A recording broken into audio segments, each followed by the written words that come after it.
Praise the lord. ప్రభు నామములో ఉదయకాల సమయంలో మీ అందరికీ హృదయపూర్వక వందనాలు తెలియజేస్తున్నాను. దేవుని బిడ్డలారా, బాగున్నారా?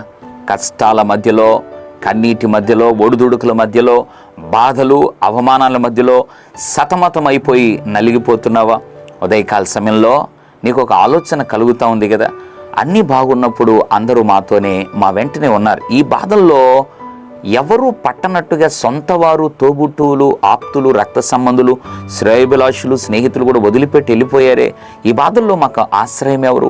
ఈ బాధల్లో మా పక్షాన నిలబడేవారు ఎవరు అని ఉదయకాల సమయంలో దిగులు పడుతున్నావా?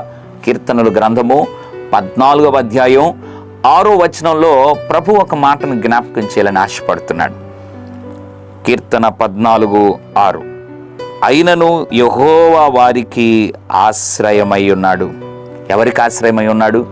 పై వరుసలో మీరు చూడగలిగితే బాధపడు వారికి ప్రభు ఆశ్రయమై ఉన్నాడు.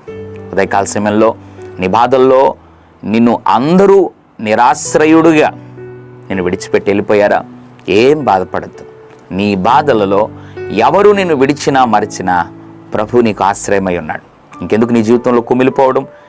ఏ బాధను నువ్వు ప్రస్తుతం అనుభవిస్తూ ఉన్నా కూడా దేవుడు నీకు ఆశ్రయముగా ఉన్నాడు అనే ధైర్యం తెచ్చుకొని ఈ బాధల అన్నిటినీ అధిగమించి గొప్ప విజయం నీ జీవితంలో చేకూర్చబడే దిశగా అడుగులు వేయాలని దేవుని సేవకుడిగా నేను తెలియజేస్తున్నాను. అట్లు ప్రభువుని నిత్యము ఆశ్రయముగా ఎంచుకొని ఆయన రెక్కల చాటున నీవు నీ కుటుంబం ఒదిగిపోవడానికి దేవుడు సహాయపడునుగాక. పరిశుద్ధుల తండ్రి, నీకు వందనాలు నాయన. బాధపడు వారికి నీవు ఆశ్రయమై ఉన్నావు. అవును ప్రభు, ఎంతమంది అయితే ఇరుకు, ఇబ్బంది, బాధల్లో ఉన్నారో వారందరికీ ఆశ్రయ దుర్గమై నడిపించమని, తద్వారా నెమ్మది సమాధానాలు కుటుంబాలకు అనుగ్రహించమని యేసు నామములో ప్రార్థిస్తున్నాం తండ్రి.